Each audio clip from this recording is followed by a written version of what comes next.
Oui, donc comme prévu, on va avancer sur les différents cours ou échanges que nous avons eus sur la transmission principalement, la transmission des enseignements, d'une part des enseignements singuliers et des enseignements plutôt universels. Donc là, je reprends dans ce que j'avais déjà vu ensemble, je crois qu'on a pas mal travaillé là-dessus, un enseignement donc de Manitou, mon maître, à la Shalom, le Rav Léon Askenazi, sur cet ouvrage-là, le huitième livre, en hébreu. Et c'est vrai qu'il y a quand même comme un développement, je dirais, une forme de euh, renaissance même de l'enseignement de Manitou en Israël, mais principalement pour les hébraïsants. Alors, ce sont des enseignements que j'ai déjà partagés, qu'on retrouvera également dans mon prochain livre, mais c'est important quand même de voir ce qu'il en est au niveau de cette tradition que Manitou ramène pratiquement à ce qu'on appelle la tradition primordiale. Alors, Manitou, il reprend ici l'enseignement sur la sagesse de Shem et Ever, qui sont les racines de la tradition singulière, cette fois-ci, au niveau de l'hébraïsme, puisque Ever est l'ancêtre d'Abraham, qui sera lui le premier hébreu. Alors, c'est quoi cette Maï Chokma Shem Ever? C'est quoi cette sagesse de Shem et de Ever? Sachez qu'il y avait une forme d'enseignement, en tout cas spécifique, qui était donné par Shem et Ever. Et on dit que les trois patriarches, aussi bien Abraham que Israël et Yaakov, qu'on dit Yaakov était un homme simple, Ish Tam, Yoshev et Oel, un homme simple qui assiste sous les tentes, avant d'avoir une mission beaucoup plus large d'ailleurs, mais il avait sa propre mission d'étudier pour l'instant les enseignements qu'il recevait. En fin de compte, c'était les enseignements de Shem et Ever également. Alors, ce qu'il nous dit ici, justement, Chokma Shel Shem chez Avra Derer Ever.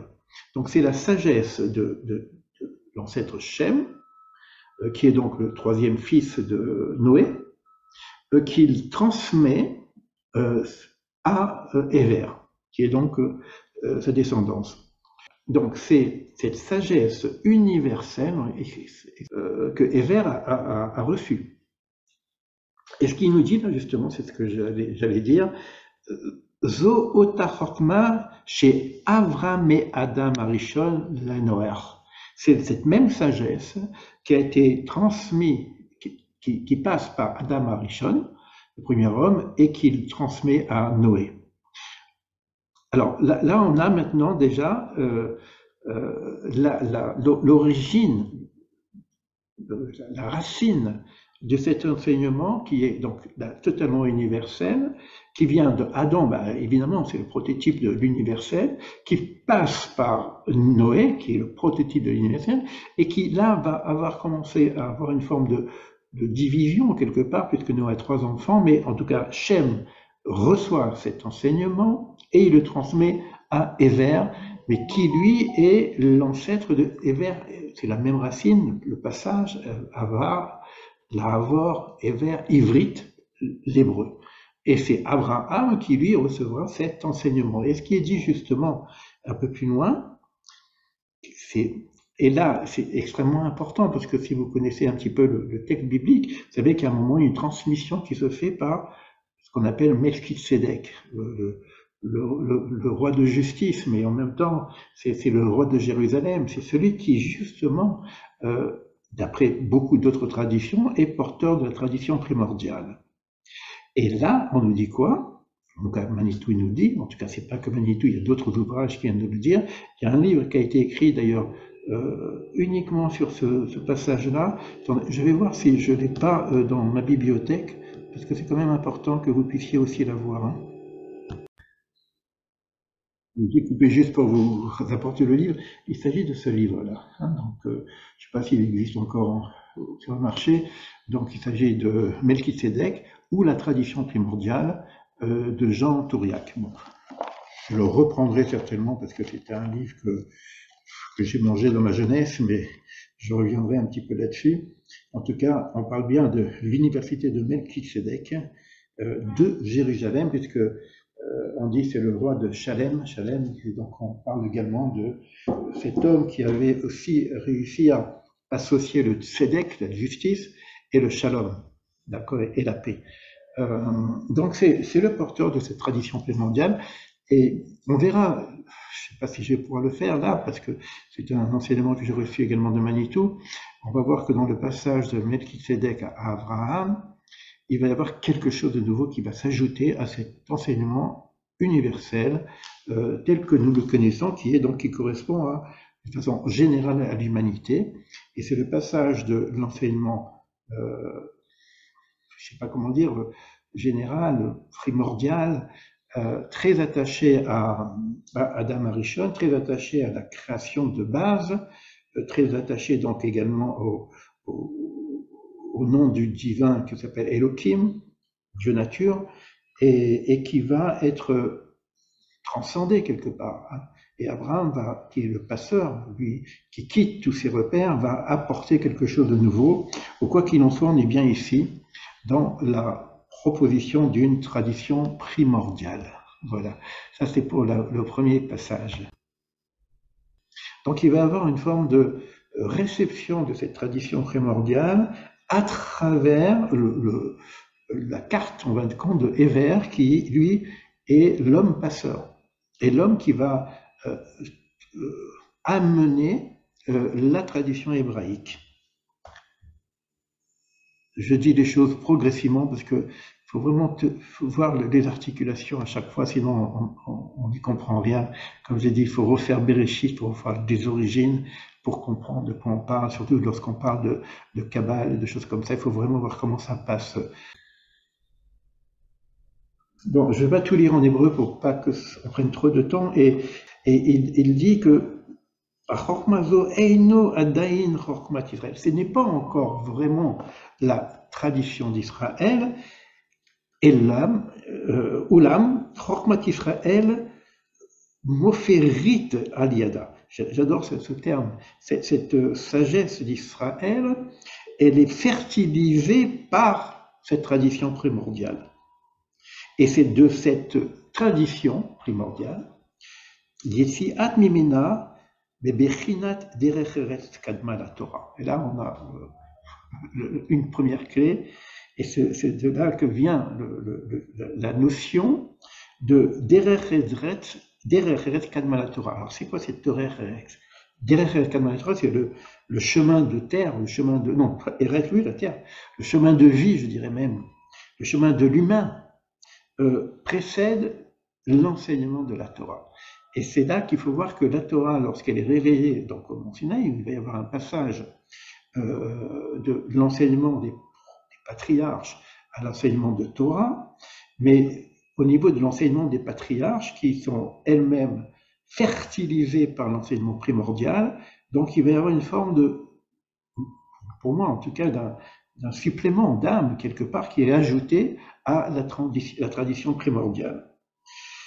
Et c'est cette notion de Derech Eretz Kadma la Torah, c'est-à-dire que pour être celui qui reçoit la Torah, il faut quand même avoir vécu la transmission de ce qui est au niveau des racines, c'est-à-dire la tradition primordiale, mais c'est-à-dire aussi le chemin de vie, le chemin de l'humanité quelque part. Et on ne peut pas prétendre à un non plus si déjà je n'ai pas atteint ce premier niveau d'humanité. Donc il y aurait un enseignement nécessaire, préalable aux enseignements hébraïques, qui serait l'enseignement de ce qu'on appelle le Derech Eretz. Alors, ces enseignements existent dans la Bible, hein, mais je ne voudrais pas rester au niveau comment dire ça, du SMIG, comme on fait souvent avec les doigts, quoi. Puisqu'on sait très bien que Noé a reçu les 7 lois, ce qu'on appelle les lois Bnei Noach, les lois universelles de la Torah. D'accord ? Mais cette loi universelle de la Torah, c'est les lois humaines qui concernent toute l'humanité, donc les Juifs également. Et c'est de ces 7 lois universelles, donc il faut les voir avec un enseignement beaucoup plus profond que simplement le côté littéral de ces lois, le 7 qui correspond peut-être aussi au 7 séphirotes, cette valeur, bon, on verra à l'occasion de comment retravailler ces choses-là, mais ces lois universelles sont un préalable à la Torah. Et lorsqu'on va cheminer vers la connaissance de la Torah, et c'est aussi ce qui nous avait un peu bloqué au niveau de pour ceux qui ont suivi les autres vidéos, ils avaient bloqué lorsque nous étions sur la porte d'Alet, et on nous invite à regarder le Vav avant d'aller sur le He, et le Vav, on a vu que c'était le cœur, c'était également Israël. Donc ici, on a maintenant, par hasard, comme d'habitude, le cheminement d'une tradition universelle à la tradition d'Israël. Alors maintenant, on va toucher vraiment le cœur de notre questionnement, puisqu'il s'agit maintenant de parler de Torah d'Israël, et d'enseignement profond, c'est pas simplement l'enseignement universel de la sagesse éthique, etc. Là, on va essayer d'aller un peu plus profondément là-dessus, c'est ce qui a été demandé d'ailleurs. À Torah I, à Chokma et Eliona. Donc cette Torah là qui va venir est la sagesse supérieure, par rapport à cette sagesse primordiale, puisque la sagesse de la Torah n'avait pas encore été révélée.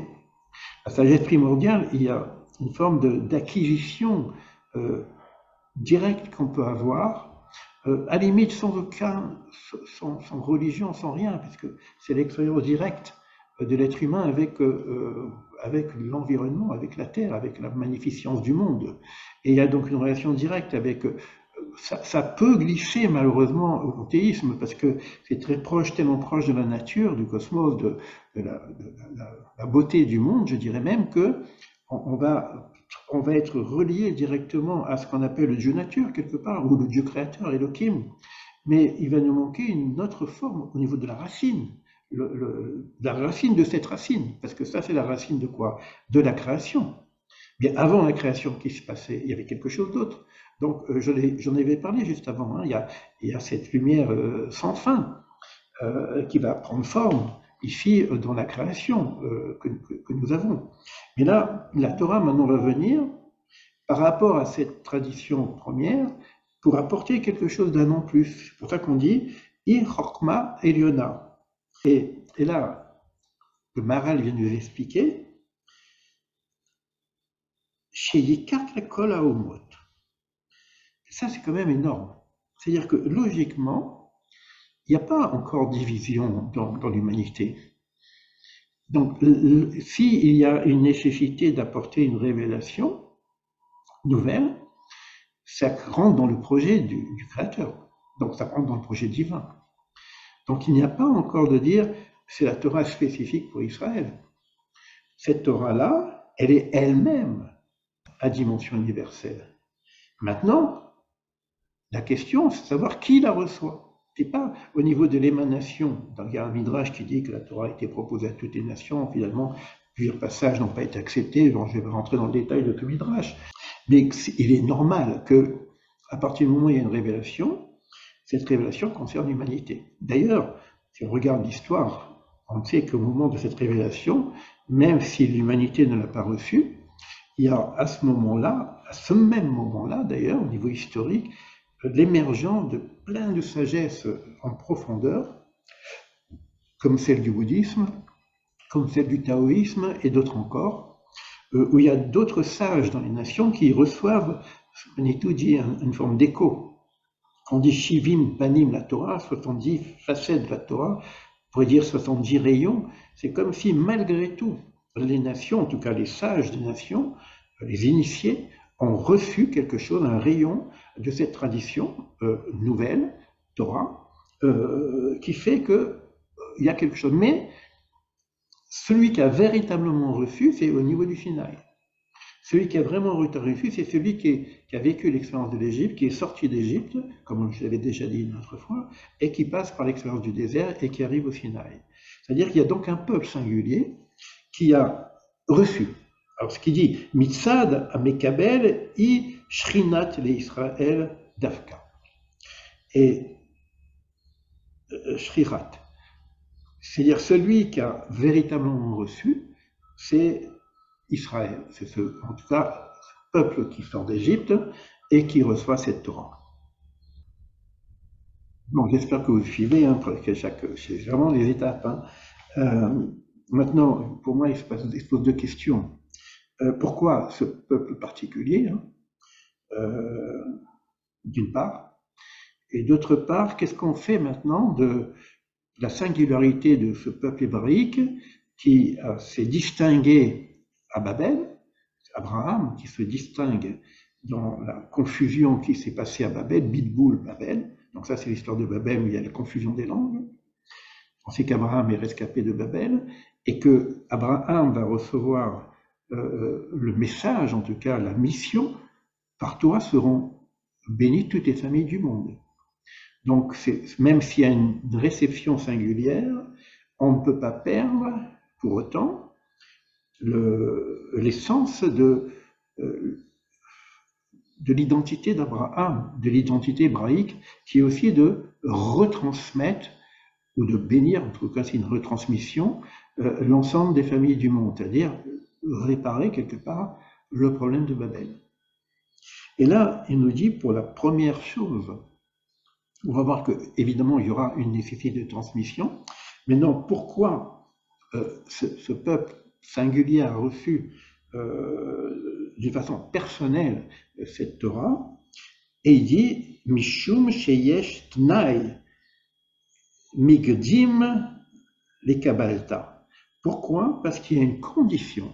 Donc il y a une condition avant, une forme de prérequis pour le recevoir. Et là il dit Ve'u kinyat ota derech eres amiyuchadet shel ha'avot. Et là on a quelque chose qui vient maintenant. Il faut vraiment suivre, c'est-à-dire que le tnaï, la condition qui était d'acquérir avant le derech eretz. Alors, de quel derech eretz on parle? De celui qui a été donné à Adam, à Noé, jusqu'à Melchizedek, ou d'un nouveau derech eretz qui aurait été plus singulier, mais qui part par ce qu'on appelle les avot. C'est qui les avot? Abraham, Isaac et Jacob. C'est comme si nous aurions, là il dit, Amiyuchedet, Shel Avot, la particulière au patriarche. Il dit, la reine mi shechaser ota derech resel la avot, eina yechol lilmod et Torah shel Israël. Celui qui n'a pas intégré le derech eretz des avot ne peut pas étudier l'ilmod, l'enseignement de cette Torah. Et là, donc, il y a un vrai préalable, un prérequis.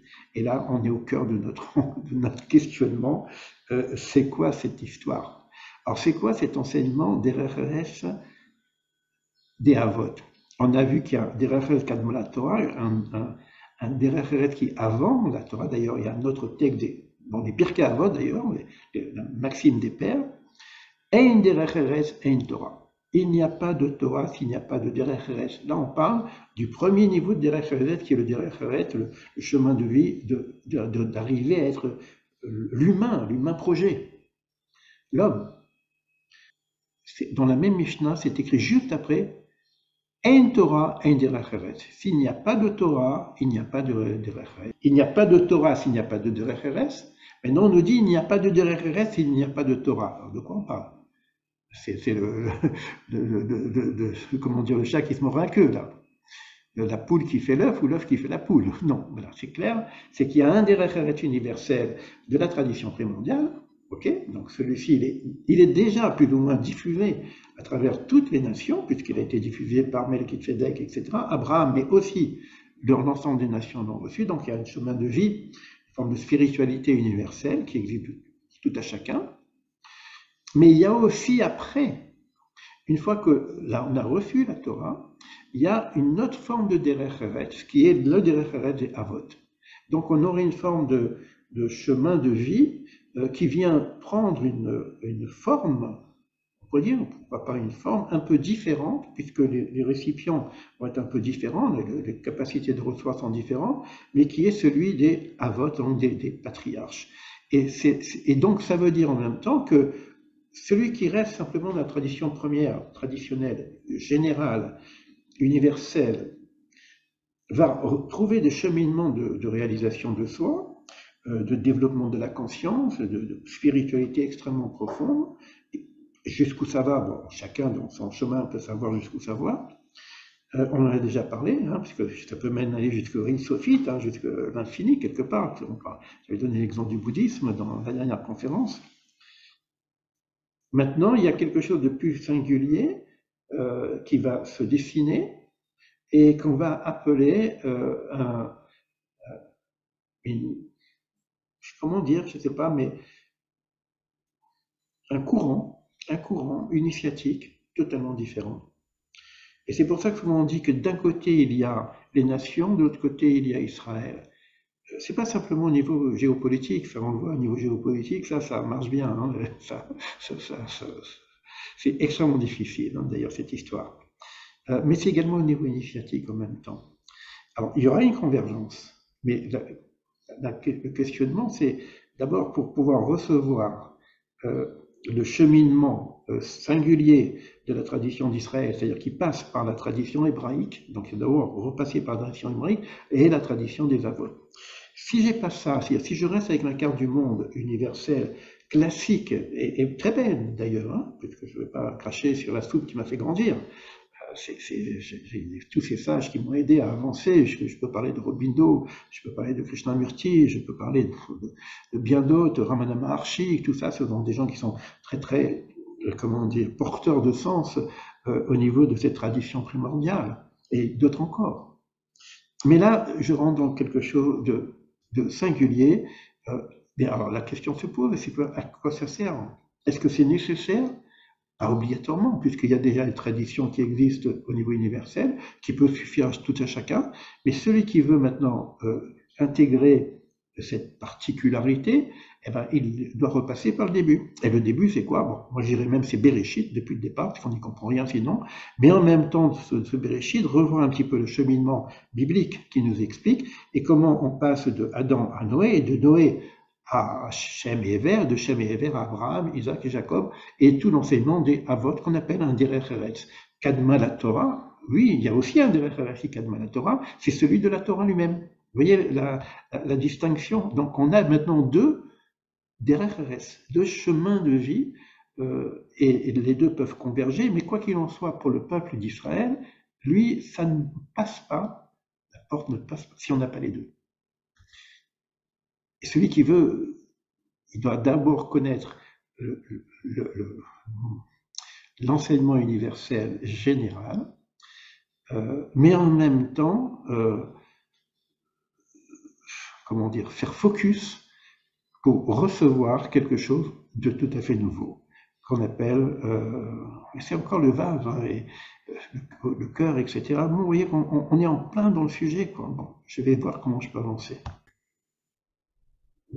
Je vais continuer parce que c'est vraiment les réponses. Vous voyez que ce chemin de vie, je dirais Eretz, hein, je l'appelle chemin de vie, mais initiatique, je vous dis même, hein, particulier, va déterminer quelle Torah sera réalisée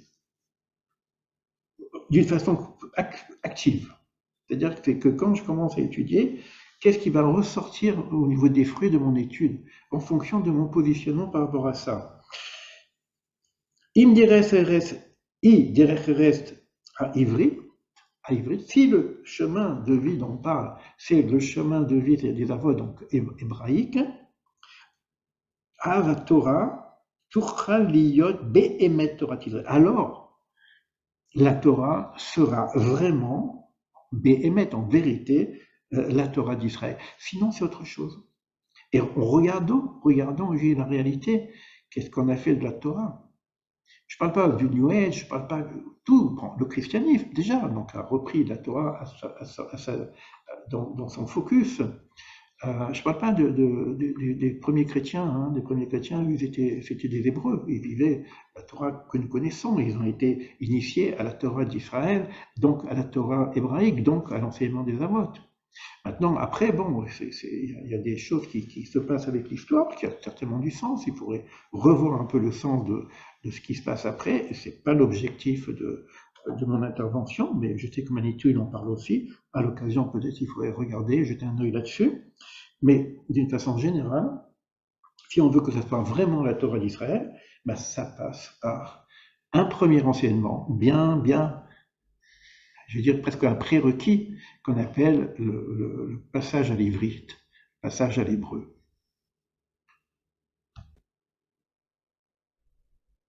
Et là, celui qui reprend les enseignements de Manitou vient nous dire que, je vais dire presque malheureusement, à son regret, ce genre cet enseignement n'est pas encore bien diffusé dans le monde. Et il dit que c'est une très très très grande erreur.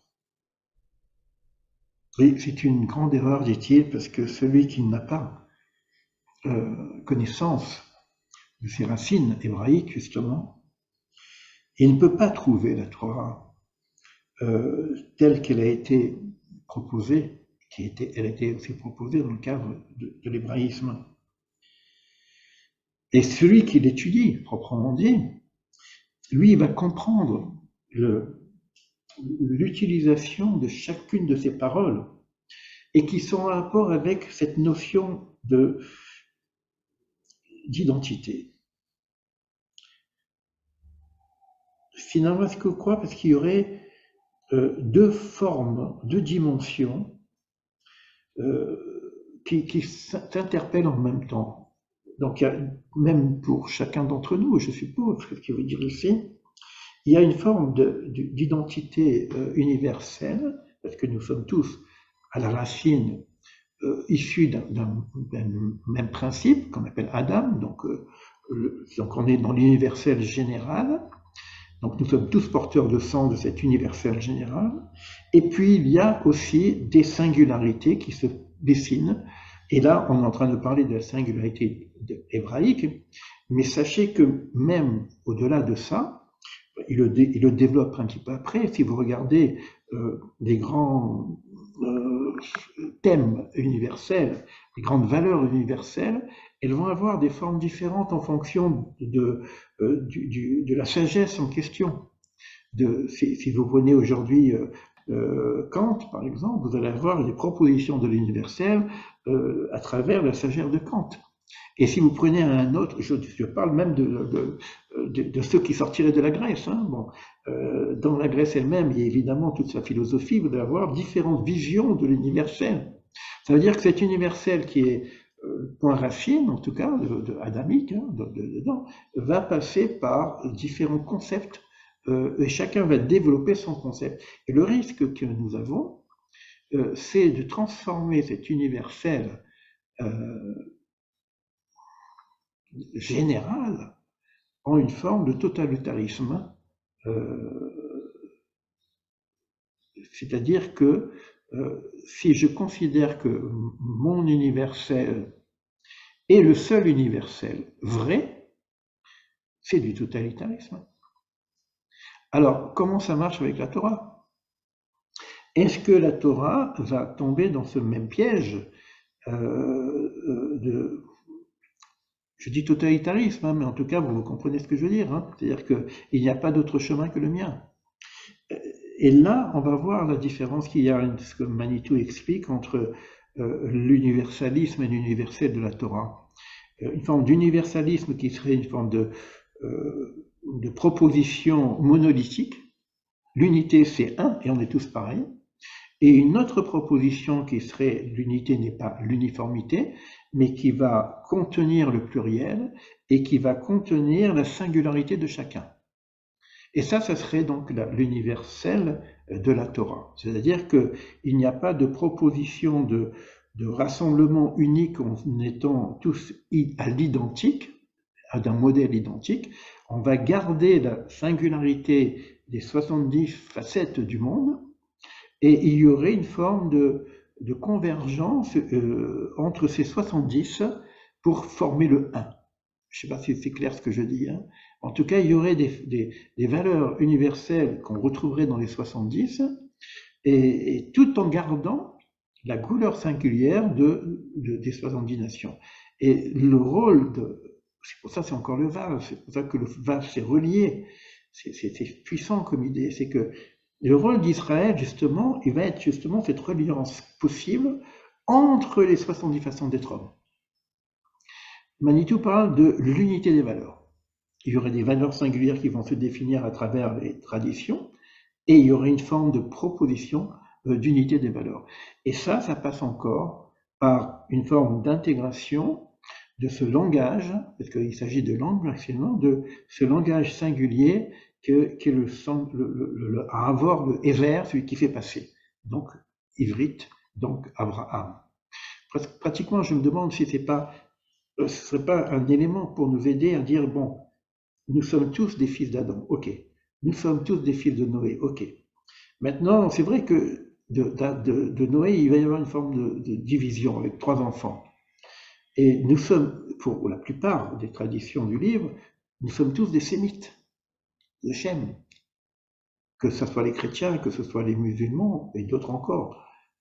On n'est que de Shem. Et puis quand on va voir Israël avec la dispersion des tribus, etc., on pourrait presque dire que qui est Israël, quelque part peut-être au niveau individuel, je ne sais pas si on n'a pas tous des racines profondes de cet Israël qui est dans l'inconscient collectif, et ce qui fait que les gens sont attirés aussi parce qu'il y a résonance, pas tous, et c'est pas grave, mais celui qui a résonance avec Israël, il doit comprendre de quoi il se passe. Ça veut dire qu'il faudrait trouver un moyen de recevoir un enseignement pas simplement moral et éthique, puisque la morale et éthique, on voit qu'elle est de toute façon déjà dans le premier niveau.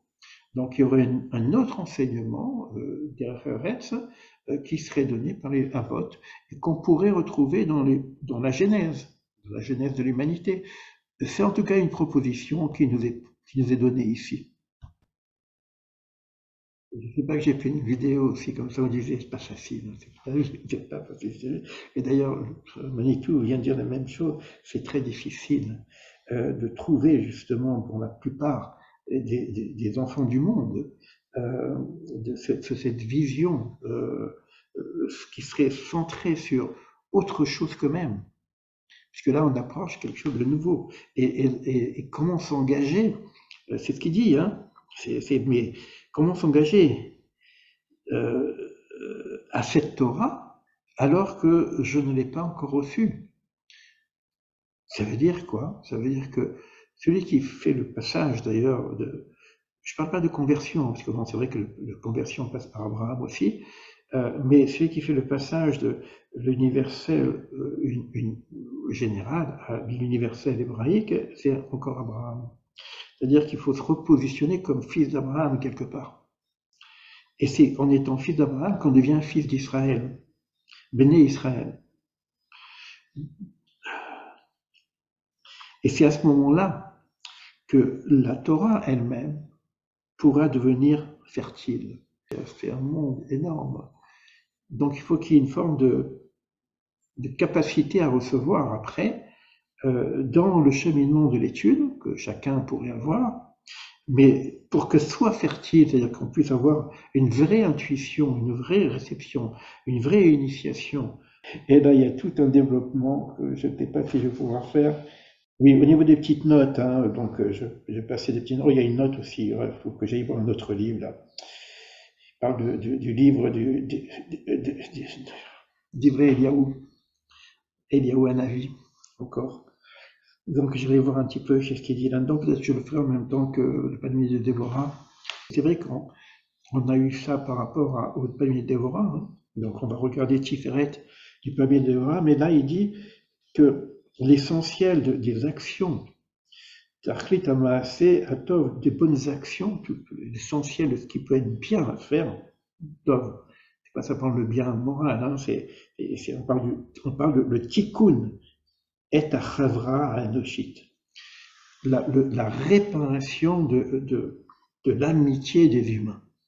C'est-à-dire qu'on a dans la Torah un problématique fort dès le départ de la création, au niveau avant même le déluge, hein, puisqu'on parle de Caïn qui tue Abel, on a le mot frère qui disparaît, et toute la Torah va décrire les divisions qu'il y a entre les humains, et vient dire que l'essentiel de ce tikkun, c'est-à-dire que si on parle de ça, c'est pas simplement pour se gonfler le nombril spirituel, nous, sur notre ego, etc. Je suis arrivé à l'initiation. Non, non. Non, il y a d'abord, c'est pourquoi il nous fait passer par les avot, c'est qu'il y a une fraternité à retrouver. Et ça, c'est l'enseignement des avot. Et c'est principalement, bon, ça c'est la suite du texte, qui est trop long. Je reprendrai certainement, parce que c'est tellement important.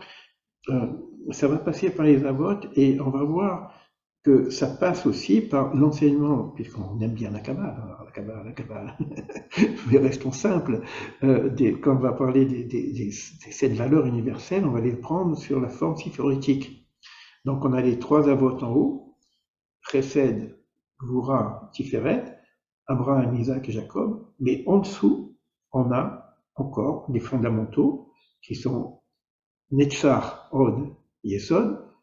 Écoutez bien, Moïse, c'est des triades, hein. Moïse, Aaron, le prêtre, et Yosef. Yosef. On voyait comme la ligne de ici, donc Israël, au cœur, Tiferet, Yosef, Yesod, qui va être en relation avec Malchut, donc la réalisation finale. Donc tout ça, ce tikkun, il se fait par Yosef. C'est Yosef qui amène la réparation de la division des frères en disant à leurs frères, vous êtes mes frères, ils se dévoilent. C'est pas vous qui m'avez mis dans le trou. C'est la volonté divine qui a voulu que je passe par tout le processus parce que nous devions passer par ce cheminement-là. Donc tout ça, c'est aussi comprendre l'historiosophie et qu'on comprendra peut-être ce qui se joue dans ce monde en même temps, quoi. Donc, s'il n'y a pas de fraternité, même dans un groupe de travail, ça ne peut pas marcher. Donc, quelque part dans les avot, c'est vraiment... et il va dire la différence. Je le dis tout de suite parce que sinon ça va être un peu compliqué. Je relirai les textes pour s'il y a une étude approfondie, donc on reprendra le texte lui-même. La clé, elle est là. Quelle différence fondamentale qu'il va y avoir entre ces deux cheminements qu'on appelle Derech Eretz universel et Derech Eretz ivrite. Le Derech Eretz universel est une nécessité éthique et morale pour retrouver la fraternité. Donc on a ce cheminement-là. Mais quelle particularité de plus que je peux avoir? Si j'ai pas ça, ça ne peut pas marcher. Si je ne regarde pas l'autre comme un frère, faut laisser tomber les initiations, les machins, les trucs comme ça. Même si on est isolé, il y a des personnes qui font un travail sur eux-mêmes, isolés, mais il sait qu'il est frère, il est un être frère. D'accord? Nous sommes que des êtres frères.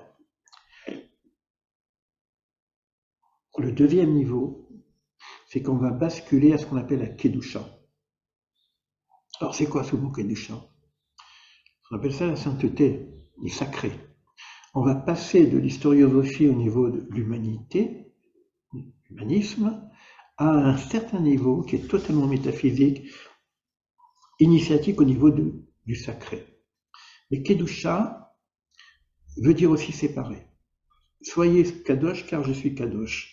C'est-à-dire que là, la proposition qui est faite est non plus au niveau de Elohim, où à la limite nous sommes dans le chemin de vie humaniste, mais à un autre niveau, quand on arrive au niveau de Hachem, donc le cœur, je ne vais pas recommencer, et bien là, on bascule, parce que c'est Hachem, c'est ce nom spécifique qui va être le Kadosh, le séparé. Et quelque part, à partir du moment où je rentre dans cette forme initiatique, du travail, de conscience, etc., il y a une distinction, il y a une séparation. Pas une séparation dans le sens que tu es plus mon frère, parce que l'essentiel c'est qu'on soit frère. C'est pas parce qu'on n'est pas frère, c'est pas parce qu'on se sépare qu'on n'est plus frère. Mais il y a une nécessité de se séparer quelque part au niveau du cheminement spirituel, parce que ce qu'on va faire, ça peut pas être, comment dire, je sais pas comment dire ça.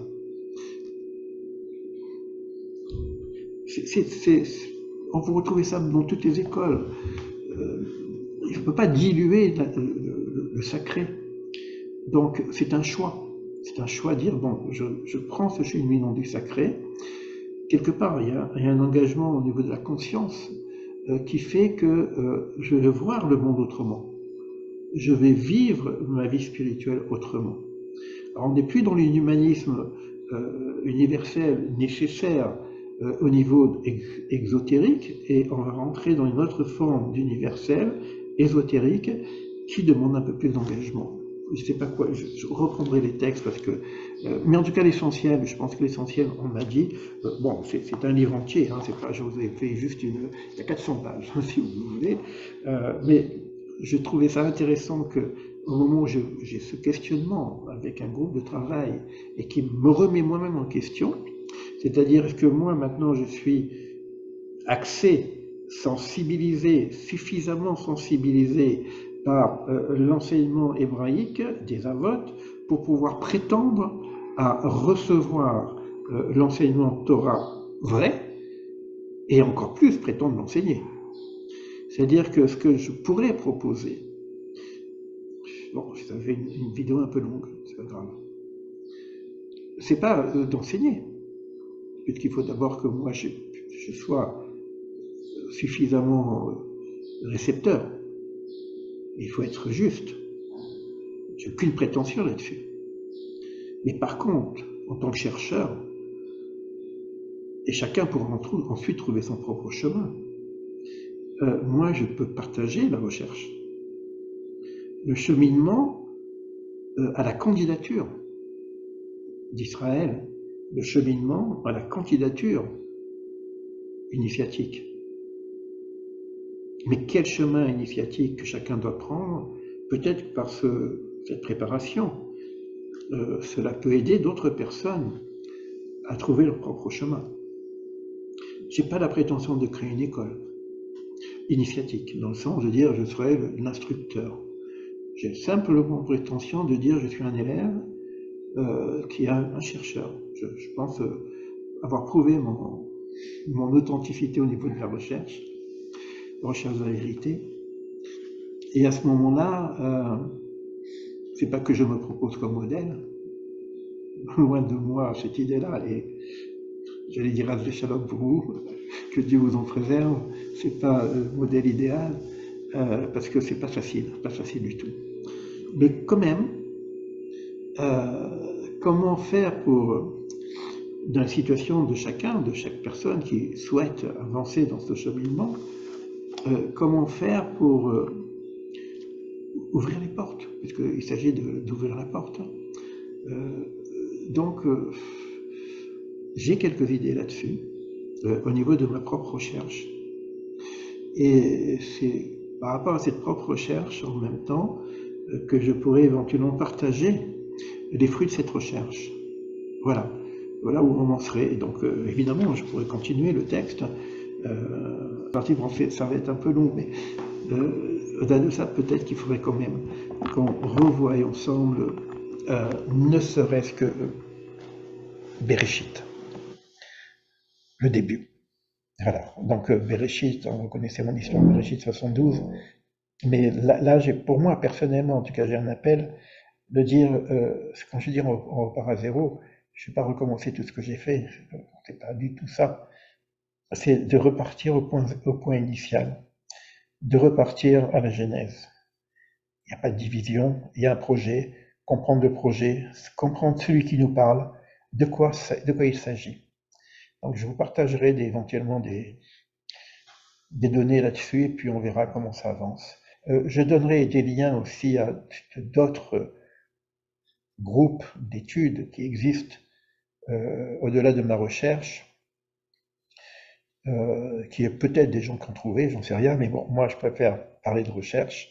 Et par contre, il y a quand même aujourd'hui des enseignements qui se partagent de partout dans le monde, moi, je vais mettre en ordre ce que j'ai pu déjà faire, ce que j'ai déjà fait, sur lequel j'ai pas grand-chose à ajouter. Tout ce que je sais, je l'ai déjà dit, j'ai rien à ajouter.